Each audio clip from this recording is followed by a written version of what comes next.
fumigation project that will be taking place soon in the next month or so. Your project manager is Aussie. Unfortunately, he couldn't be with us today, but he does send his regards over. We are going to be going over the importance of the fumigation and get you prepared in this webinar.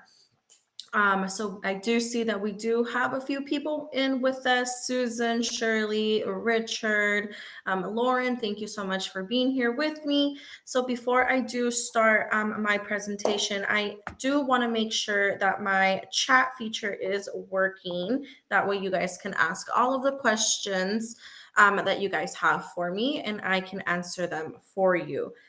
So I'm going to go ahead and just put a little high, and it would be on the right corner of your screen, whether you're using a computer or a phone. You should be able to see that. And if you guys just reply to that hi for me, I can, it lets me know that this is working. This is the feature that we will be using. That way you guys can ask me all of these questions. Just make sure that you do follow the question with the question mark, so it flags me and I will be able to see it for you. Thank you so much, Lauren. I did go ahead and receive that, so it is working. All right, so let's go ahead and get started on the presentation. So like I mentioned, I am your project coordinator. I am the most knowledgeable one that knows everything in regards to this specific project. So I can go ahead and help you out on any needs, any questions that you guys might have. First things first that I want to go ahead and get started on is a fumigation bundle that we prepared for you guys. So let me go ahead and get that over for you, and you guys can download it on your end. Give me 1 second. Sorry about that. Okay, so it is on there on the chat feature. You guys can go ahead and download it. It's basically a written script of everything that I'm going to be going over today. You guys are more than welcome to view that after the webinar, or if you guys didn't attend the webinar, this will be recorded as well and placed on the dedicated website. And then this can go ahead and be a guide to help prepare you in written form. However, we did not get this bundle together. This was actually created by the fumigation gas, which is the Viking. And it's more so created for single family homes, not so much for a multi-family home. So I don't expect you to do all of these little requirements that are stating on there. We will do that for you. Like, for example, water the perimeter of your home. You don't need to do that. That's not a requirement for you to do. We won't be doing that either, since you guys are not a single family home. So either way, it has really, really great resourceful bullet points on there, as well as bagging up your food, what to bag, what to remove, and so on. I am going to go ahead and go over that more in depth as we go. And then it does talk about the bags, how to bag them up. So it's really, really resourceful. Another good thing that this bundle has would be a fact sheet of the Viking gas that we are going to be using inside of your unit. That is the product. So it is the fact sheet that we will be using. And then this is something that we created for you guys, the fumigation fundamental page. I'm sorry. So all of these are requirements that do need to be done by you guys in order to have in order for the fumigation to proceed.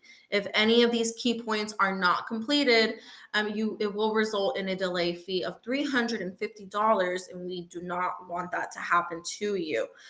So all of this is really, really important to have before, during, and after the fumigation to do to move forward with the fumigation. With that being said, let's go ahead and move forward with the presentation that we have set up for you guys. Give me 1 second. Let me just go ahead and share my screen with you. Awesome. All right, so Ohio Woods, you guys are in Pasadena, beautiful, beautiful city. I've never been there, but it was my first time when I went out there to post those notices for you guys. Um, Beautiful, I like it. Um, so your vacant date is on Tuesday, June 6th. So I want to say it's the second week of June. That is your vacant day period where we will be doing the fumigation for you. So let's go ahead and talk about before the fumigation day, which is a lot of prepare work, a lot of the importance that always delay us, which includes bagging all of your food items. So let's go ahead and get into details about that. So what to double bag? So you guys, I will be providing you guys with fumigation Nilofume bags. These are intended for fumigation purposes by the state of California, so we cannot use any grocery bags, any other bags. You do have to use these special Nilofume bags. We will be delivering these to you guys, and you do have to double bag. So you do get 20 bags in a bundle. And then in a result of 10 bags, since you are doubling your food. So what you need to bag. So it'd be anything edible. This goes for all your dry goods, for example, your cereal, your rice, any oatmeal, all of your dry goods do need to be double bagged. This also goes for baby formula and is in a sorry, I'm so sorry. Cardwood box that does need to be double bagged, or a can. Your supplements, all of your supplements such as creatine, protein powder, any of that good stuff does need to be double bagged, as well as any spices that you use to cook your food, all of your medication. This goes also as well for any insulin. If you guys are diabetic, that does need to be double bagged. Tylenol, ibuprofen needs to be bagged, and any of your fridge and freezer items. Your fridge and freezer items, you can go ahead and put them in the bag, seal them up. They have to be double bagged and then put back in the fridge or freezer. You're more than welcome to put them back. All of your pantry area items, you can either put them back in the pantry, or you can leave them on the kitchen table or in your living room, anything, as long as they are double bagged. I'm sorry, I'm getting tongue tied. But yes, all of that, that's really important of the bagging. This is always the criteria that delays us, because there's a lot of confusion on that. So I want to make sure that you guys are confident in knowing on what to double bag. If I am going too fast for you guys, or this is vague, please let me know, and then I will slow down and then try my best to leave you guys prepared. So bagging exceptions. There are exceptions as to what does not need to be double bagged. That way you don't waste the bags for stuff that you do actually need to be double bagged. So for example, any factory sealed glass containers. So this goes for if you guys have jelly and it's never been opened ever and it has that manufacturer seal on it, you can leave it out. As well as any alcohol. If you guys have any vodka, tequila, wine, any of that good stuff, if you've never been opened it has the manufacturer seal on it, you can leave it unbagged as well. But if you pop that champagne bottle, if you have a cork in that wine bottle and it's halfway through, unfortunately, it does need to be double bagged or discarded away. This also goes for factory sealed canned goods. You can leave out if it's never been opened. This goes for pet food as well if it comes in a canned good. Any peas, any canned vegetables, canned fruits, you can go ahead and leave out. This also goes for water and ice in any form that it is. So this is the only thing that's been tested by the state of California, so you can leave it out. So if it's halfway, it's been open, you can leave it out. If you guys have the water and ice discarded in the from the fridge, it's okay. You don't need to do anything from there. Upon completion of the fumigation, when you guys arrive, you guys are more than welcome to discard that first batch of water and ice if it gives you a peace of mind, but it's not necessary. So those are the only things that you guys can leave out For example, let's say, I know we've had a lot of occasions where it's spices. Spices, they say, well, we've never opened it. Sure, you never opened it, but it's not glass, nor is it canned, so it does need to be double bagged. Another little advice too, like to have is I would avoid grocery shopping before the fumigation. That way it gives you guys a little bit to bag too. Make sure that you guys are bagging correctly. The bags are not stretchable, but they are pretty big. So you do have a lot of space in them. And I would be like kind of like smart about it as well. I'm really, really guilty of it. If you guys have waffle boxes, strawberry boxes, and you guys only have one waffle, one strawberry in there, I would just throw out the box, keep that one strawberry, eat it as you're backing up all of your other food. But I'm super guilty of that. As well as putting all of your stuff in the fridge, because those bags do expand pretty big. I would take off all of your fridge shelves, and then that way you guys can play Tetris with it a little bit and then just put everything in the fridge. Awesome. So your Nilofume bag delivery. So that is actually tomorrow. So I will be there on site during business hours. You don't necessarily have to be home for this. I will drop them off at your doorstep. So you don't necessarily have to be home. So you guys will get that bundle between business hours. Spare keys. So we do have to do preliminary inspections before we actually perform the fumigation. This is a law from the state. He is a licensed inspector that goes in there in every unit to do those inspections, checking that all of your food is properly bagged, that there is no food left outside, and food items that he does need to discard. And he is looking for any bodies in the unit, just in case you forgot your pet, your child, your roommate, anything, you name it. And as well as checking for any locked storages, any locked cabinets, or any locked safes. And we'll get in touch with that as well as later in the presentation. But yes, you are going to be leaving a spare key with us. And I can emphasize that a lot. It must be a spare.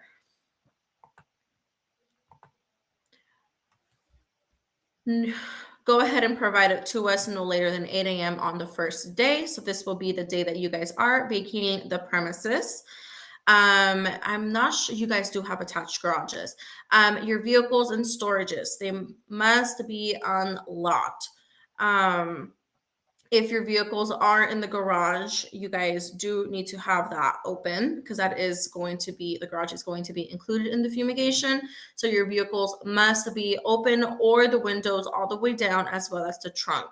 For the same reason that we are doing the inspections, making sure that there's no food items in there. For example, in my car, I have all of these chips and candy for when I am doing my field days, as well as any ketchup packets and gym protein stuff that does need to be out of your vehicle, and make sure that it is double bagged inside of your unit, as well as storages. So it does need to be unlocked. For your vehicles, I would just take them. We do not accept any vehicle keys, so we do need them opened. Upon departure, your keys will be left inside of your home. And it would be right next to the kitchen, the stove in your kitchen. How will you provide access to the house? So you can either do a lockbox code. You can leave it in there and give us the code. If you guys have a deadbolt code, then you guys can just go ahead and let us know what that code is. Or it can be just as simple as leaving the naked key under the mat. What we mean by naked key is remove your keychains. So the reason is that because we tag your unit door, and then we don't want any of that excessive keychains on there. As to your deadbolt code, if you guys have like those special door codes where you have an app on your phone where you can change the code, and all of that good stuff, we do disable it for you, only because it is for safety reasons. We don't want even you going in there inside of your unit. We can't go inside of your unit, so we do disconnect it. Upon the completion, we do go ahead and connect it back, but you will receive, just in case you receive a notification to your home that it's been disabled, it is us and it is a requirement.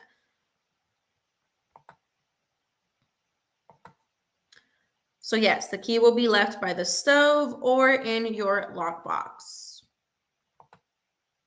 We do not accept any car or storage keys, so make sure that all of that is accessible the day that we are doing the fumigation.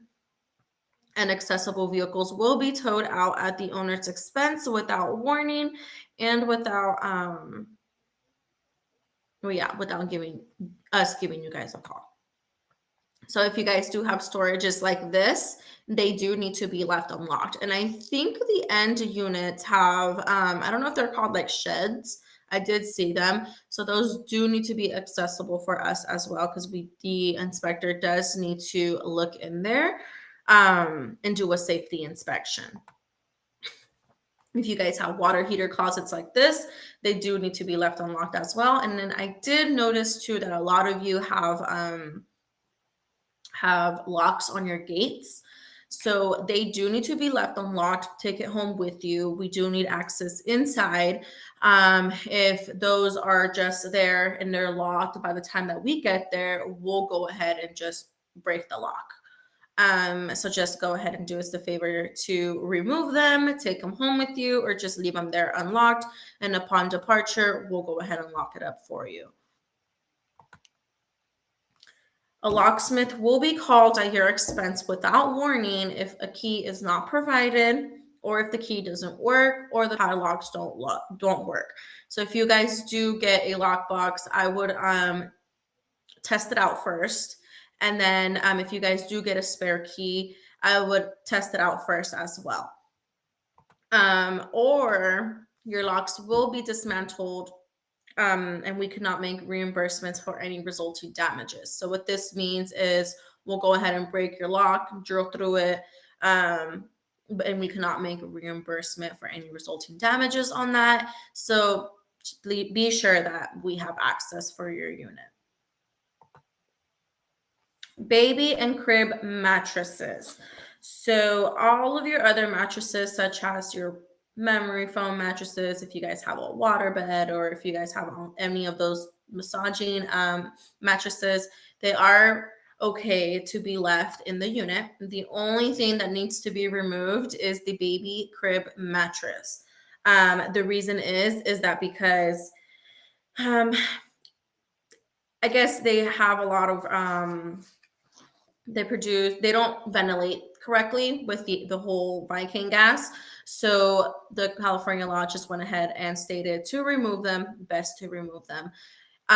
If you don't remove them, however, it is okay. The fumigators will remove it for you, but they won't place them back. They'll just leave them on the side of the building. We'll give you a call telling you, hey, go pick them up. But if you don't remove them, they'll remove them for you. But best case scenario, remove them yourselves. Fumigation day. So you do have to be out early as 8 a.m. on day 1. Approaching or entering the work area outside of the given time frame could mean that you are compromising your safety and the security of your home. So we've had some cases where it looks like we are doing our safety inspections and we're on, let's say it's unit A through Z. We're on unit Z already with our fumigation, with our inspections. And one of you come during the whole project and you guys forgot your keys or your wallet or something in that area. We have to restart all of our inspections. So even if it's one person that doesn't, that comes in during the whole process, we have to restart. So please be ready and please be ready to leave by 8 a.m. If you guys do have air conditioning and heating units, please make sure to turn them off. If you forget, no biggie. The fumigators will have to unplug it from the outside, but they won't reconnect it for you. So let's say that you forgot and the fumigators do it, but you guys come back, plug it back in, and if something seems not to be working, you guys will have to call an HVAC person. We unfortunately cannot do anything for you beyond that point. Safes. So this is really, really important. I cannot emphasize this enough. So safes, if you guys do have a safe in there, we legally do have to inspect in there. So you can either leave it open and take all of your valuables home or wherever you're going to be staying at with you. Or if you don't want to take anything with you, you can let us know ahead of time that you do have a safe. And you can be there at the time of the inspection that we will be doing for the safe. It should take about literally 10 seconds or so. But we do need to look in there. If it's not accessible and you didn't give us a code or you didn't give us anything, this will cause the entire fumigation to cancel. There's no other way to get these open. We've tried before in the past, and it delays everything. So please, please, please let us know if you have a safe and you want to do the inspection with the inspector. The inspector will coordinate your unit first. That way he can get your unit over with the safe. Let us know and we will do that for you. Or go ahead and take all of your valuables with you and leave that safe open. Cameras. So cameras are more than welcome. If you have a Ring camera, a Blink camera, any of those, they're more than welcome. You can live view, see what's going on in the around your unit. We don't unfortunately hire security guards. I'm not sure if the association will be hiring security guards, but we don't. If you guys want to go ahead and know more about that, we suggest you reach out to your management companies. But cameras are welcome. We do not hire security guards. So your return date. Sorry, guys, if you see me looking, I'm just making sure I'm not missing anything on my end. So your return date. So you guys are returning on a Thursday, June 8th at 12 p.m. No earlier than that. So yes, do not return before it's time to return home. There is a possibility that you guys may see the tents off of the buildings. It may seem like nothing's happening, but I can promise you that the inspectors, what he's doing is that he's going through each and every unit, making sure that everything is okay to go back in your unit. So please just don't do it. Don't return before it is time to return home. Yes, unless otherwise mentioned. So let's say that we are done a little earlier. You will receive a email from me stating, "Hey, we are done. Fortunate rare event. We are done, and you are set to come back home." So you guys will almost be done with the whole project. You guys will just have to stick around and wait for the gas company. So we went ahead and did those arrangements for you. We scheduled the gas shut off. And we also scheduled the gas restore. The only thing that you are responsible for is giving access to the gas company. This will be between the hours of 12 to 8. I'm not sure. So make sure that you are home by 12. No earlier, no later. Your gas will remain off if no one is home when they arrive. So if they did not turn on your gas, you do need to contact the gas company and let them know that you do want to go ahead and make another appointment. Or if you know from here that you will not be home when the gas company will be out there, just go ahead and give them a quick call. Let them know, "Hey, can I just schedule an appointment? I will not be home when the fumigation is complete." And then you can do that. Other mentions, plants. So you do have to remove your plants, all and any kinds of plants. They will die at time of the fumigation. You guys will also see if you guys have ants or if there's any pests around the unit, they will die as well at time of the fumigation. If you guys have potted plants, however, that cannot physically be removed, I could recommend you to overwater them before the fumigation and overwater them after the fumigation. when you return. They are going to look dead, but there is a chance that they do live after the fumigation with extra nourishment and extra care.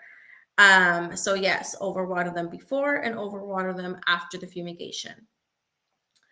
Umbrellas and flags. If you guys do have any umbrellas or flag poles, please do us the favor to take them down, and of course water what you can't move. So this notice, so many of you will see this notice on your front door or anywhere by your unit. Do not take this off until after you have your gas pilots restored. The reason is that because this is an indicator for the gas company, letting them know that we did do our safety inspections and everything is set to go. So please do not remove this notice until after your gas is on. If for whatever reason they did not turn on your gas, even with this notice on the front door, do not throw this away, because this is really important for you to show to the gas company when they come back out there, letting them know, hey, look, it was on there. Please restore my gas.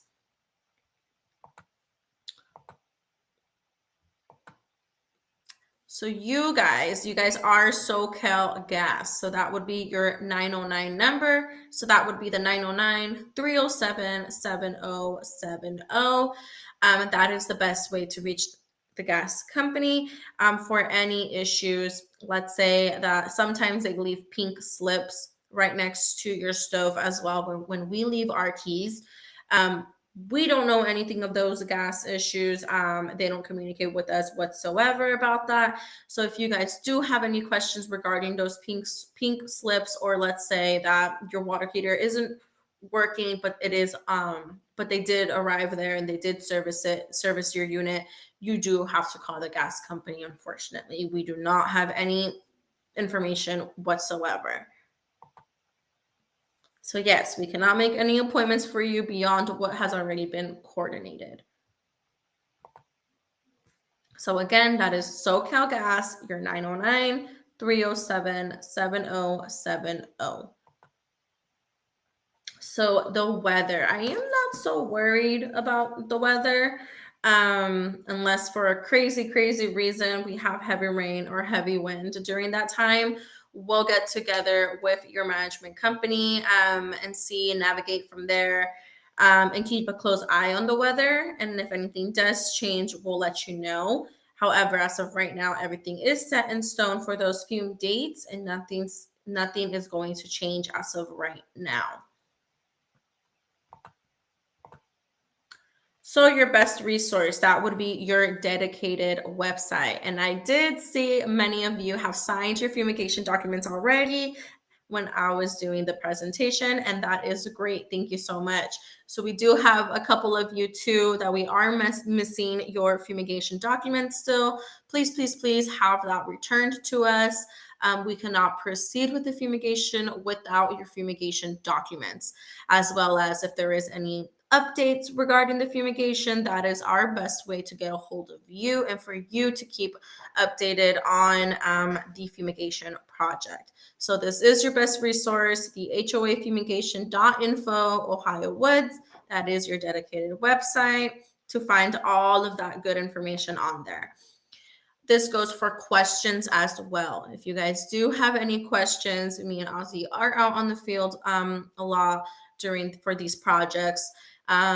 So this would be the best resource to ask all of your questions. The reason why I like it too is because it is public. They do get screened before we make them public. But I like it because let's say you asked a question, we answered it, and your neighbor have that same question, bam, it's already there answered for him. So favorite, that would be down below in the comment section that you guys can ask your any additional questions. All right, so I am done with my presentation. I hope that you guys do feel confident in feeling prepared for this fumigation. If you guys do have any additional questions that you think I didn't cover, please ask that question, and I will go ahead and try my best to leave you feeling confident for this project. So I am going to go ahead and have these up on the screen for you. That way you guys can see it. Give me 1 second. Let me just go ahead and here it is. Awesome. So let's go over the first question. And if you guys do feel like you guys have all the information needed, you guys are free to go. But if you guys want to stay and see what your neighbors are asking, you are more than welcome to as well. I'm not going to skip over repeated questions as well. I will answer everything. Linda, will power remain turned on during fumigation? Great question. Yes. So we do need electricity for the fumigation. For the purpose is we need to put fans in each unit.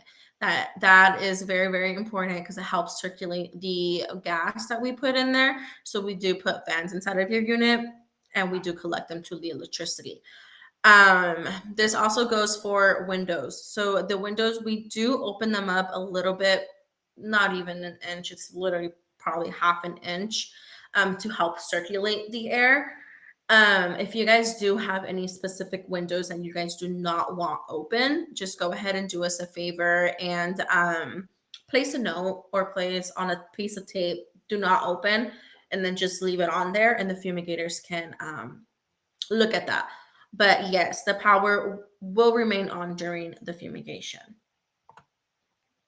How will you lock the front door if you leave the key on kitchen counter? Great question. So if you have a deadbolt, most likely what we will do is that we'll end up leaving your key underneath the mat. However, if you don't have a deadbolt, we leave your key on your kitchen counter and we try to lock it up as we go.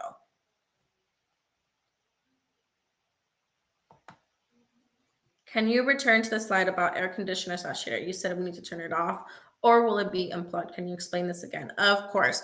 So your air conditioning and heater. So please, please, please turn it off.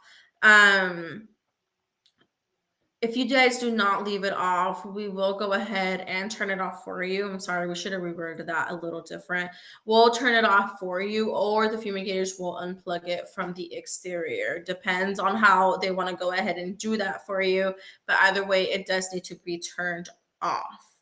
I hope that answered your question, Kristen. What kind of cleaning is required after the fumigation has been completed? Great question. So no cleaning is required after the fumigation. The reason is because this specific bicane gas doesn't leave any residue. It doesn't smell, you can't see it, you can't do anything, you can't really know if the gas is there, but it doesn't leave any residue. So you don't have to clean anything. You don't have to clean your dishes. You don't have to clean in your cups, your bed sheets, anything of that nature, only because the gas doesn't leave any residue. However, if you want to wipe down your kitchen cabinets or the dishes, rewash everything, you are more than welcome to if it gives you a peace of mind, but it's not required. Turning the HVAC off is different than unplugging it, right? Yes. So you guys can just turn it off. So you see how I don't think there's one in here. No, there's not. You guys literally can just turn it off. You don't have to unplug it. The fumigators though, they'll turn it off for you, but sometimes they don't want to do all that touchscreen stuff.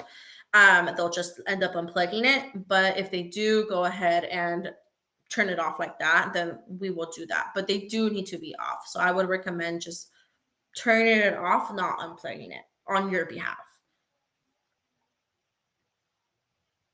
These are really great questions, guys. Okay. So I'm just going to wait a little bit more. It does look like someone else is typing.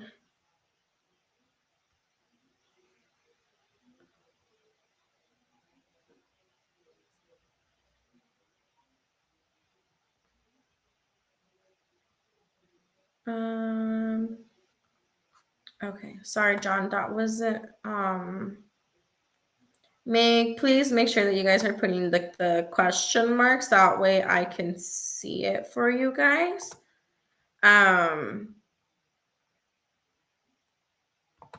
Because then I don't want to miss you guys.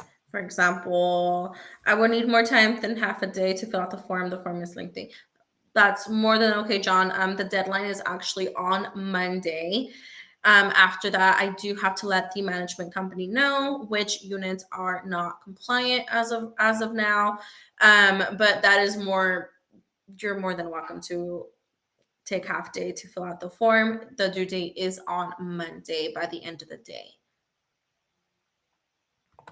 Do you access to the garage? Do you need access to the garage door for fumigation? Yes, we do. Um, that is going to be fumigated. I am not sure if they're. You guys don't have access to your garages through your unit, right? It's an actual detached kind of like it's on the bottom. I saw it.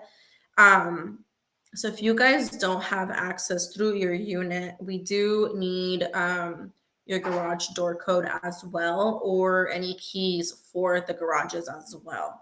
Um, we do need to do our preliminary inspections in there, and they are going to be fumigated.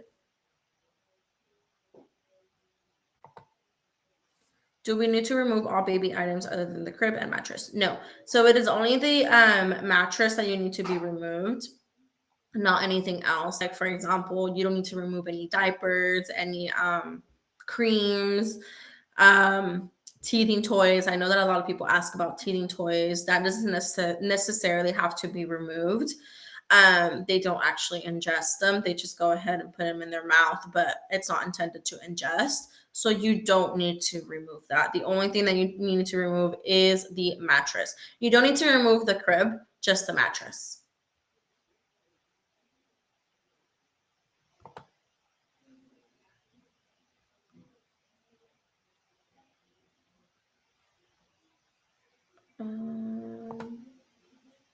Kristen, how many times is an inspector coming into our units? It sounds like they're doing more than cursory checks for food being stored properly. I don't feel comfortable with something looking through our units without us being there. Kristen, thank you so much. So it's just once. So it would be before the fumigation and then after the fumigation. So, yes, I would feel the same way. However, this inspector that is going inside of your unit, inspecting and doing that safety inspection for you, um, is fingerprinted, does have his background check, and is filed with the state of California. So the state of California knows who this inspector is, knows where what units he's going to be inspecting, and all of these reports are filed with the state of California. So there is nothing to worry about. He is not there looking for anything. He's just there to go ahead and do those safety inspections for you.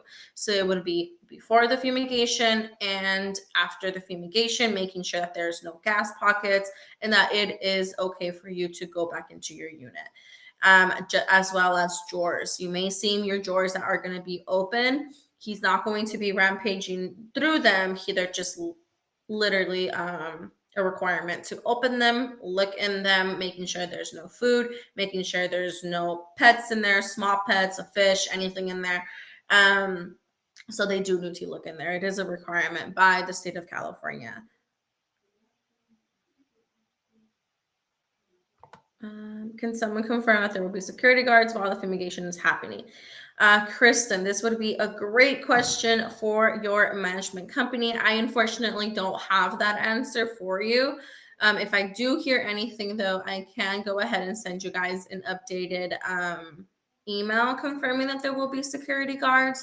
But as of right now, I don't know the answer. That would be your management company. Robert, can small potted plants be left on the patio floor or completely removed from premises?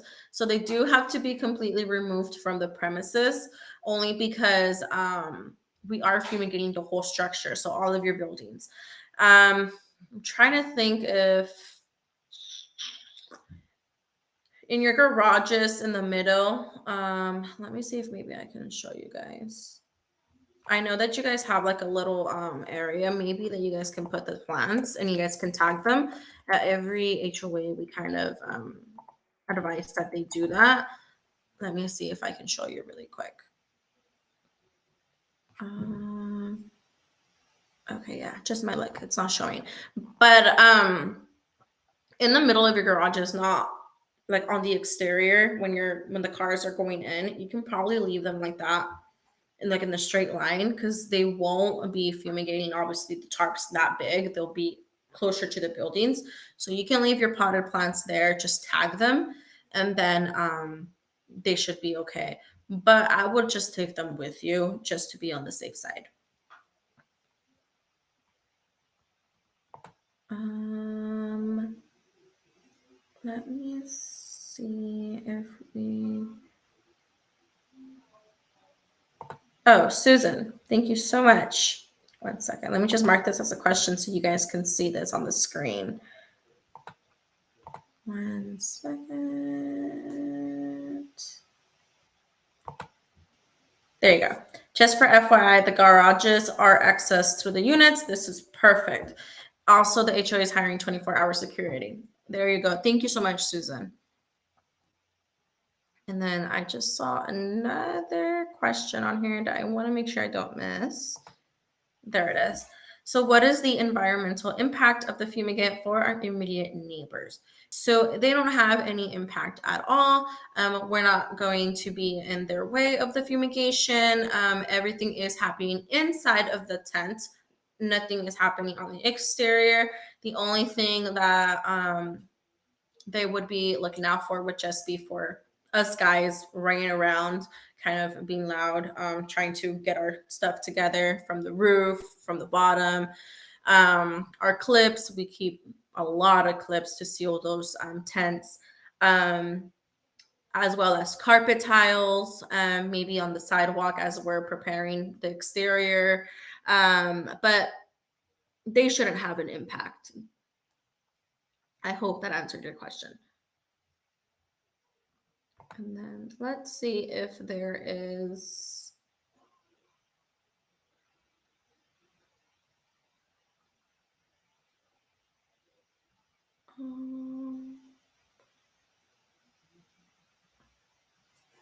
Okay, so I do see that someone is typing, so I just want to make sure that that's not removed. Let me see that I can find that picture.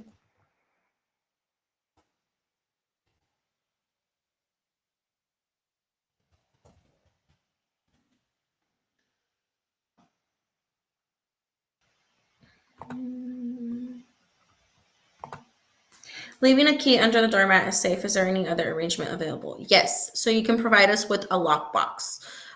We only have the code, and that would be the safest way to leave your key at the property. So provide us with the lockbox code. You can buy a lockbox anywhere, any hardware store, Home Depot, Lowe's. I think even Walmart has them. Just make sure that you give us the lockbox code. And then upon departure, we will return your spare key inside of that lockbox code.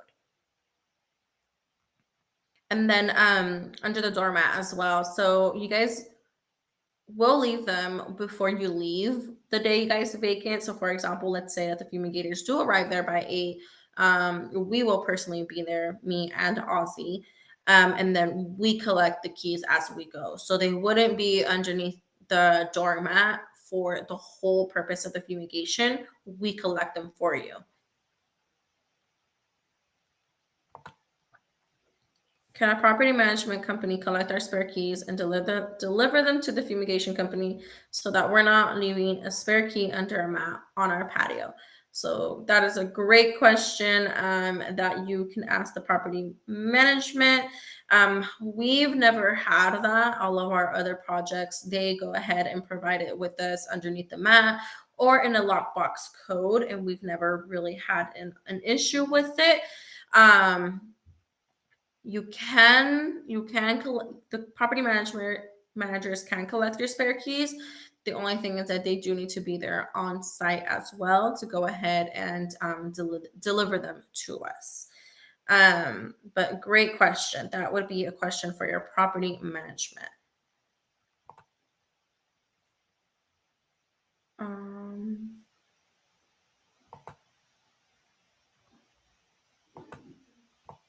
Let me mark your question as I'm sorry, let me mark this as a question. Okay. Can we get more information about the Viking gas since my child has severe eczema and allergies plus seizures? Of course, Lydia. So there is actually a form on here that you can download on your phone and read up all about it. Let me put it up on the screen. It would be this fact sheet right here. So that is all of the important information about the product that we will be using. And this page, this fumigation bundle packet was created by Viking. So this is your fact sheet on there. Make sure that you do download it to your computer or your phone as a PDF, and you can go ahead and read up on it. It is a really, really great resourceful form. Okay. Linda, do we need to bag our medicines or anything else in the medicine cabinet in the nylon bag? Yes. So all of your medicinals do need to be double bagged in the Nylofume bag. Make sure that you catch all of your medicines are in the restroom, anywhere in your kitchen. If you guys have any medicine cabinets, all of that does need to be double bagged, as well as insulin. One thing that does not need to be bagged as well would be toothpaste. A lot of people actually mistake that for being double bagged. That does not need to be bagged. You can leave it out since you do not ingest it. But your medicinals, they do need to be bagged.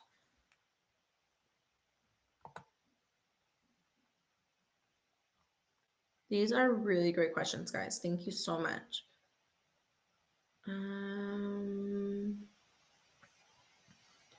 All right, so let's give it, what do you say, 2-3 more minutes? And then see if maybe you guys have more questions.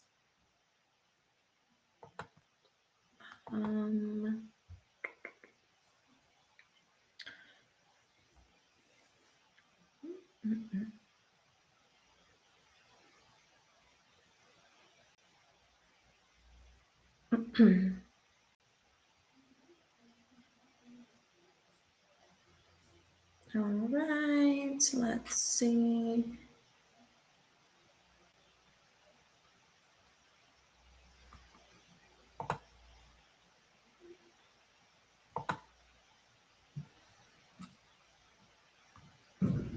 Okay, we have another question. Awesome. Is this fumigation being done because we have a known termite issue, or is this a routine preventative measure that is taken every few years? So this fumigation was requested by your management company. There are termite issues, so we want to go ahead and make sure that your house is taken care of and that all those termites are removed and not causing any further damage. So yes.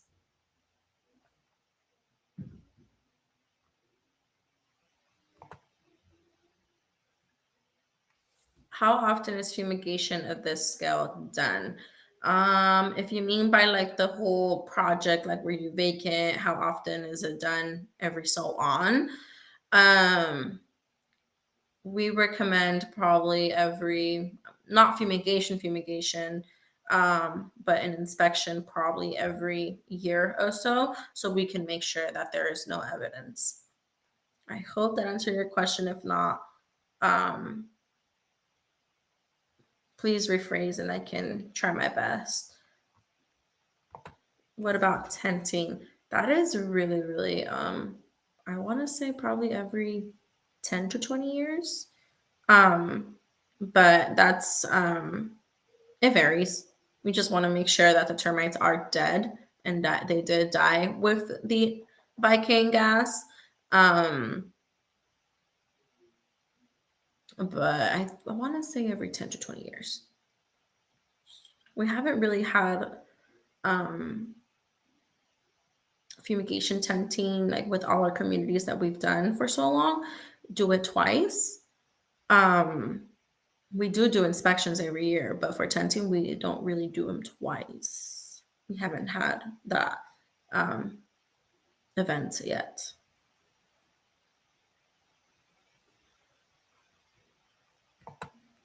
How do you guarantee that termites won't return in a couple of years? So we don't guarantee it. We don't know if they will or not.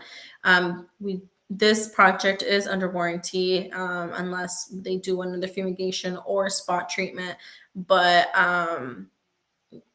there is really no answer to that. We won't know if they will be back or they won't be back in the next couple of years.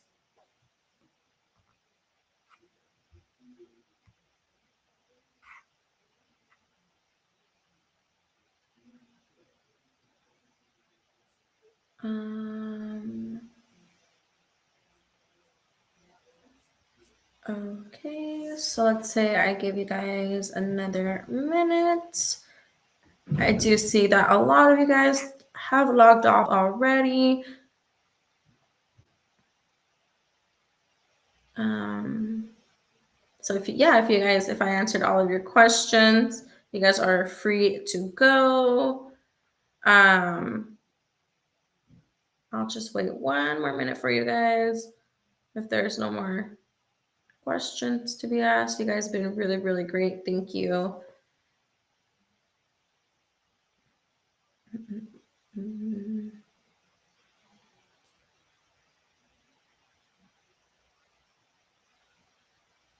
All right, so I'll go ahead and call it. So it's been great to prepare this fumigation for you guys. If you guys do have any more additional questions, feel free to go on your dedicated website and we'll go from there. And I will see you tomorrow with those bags. Thank you guys.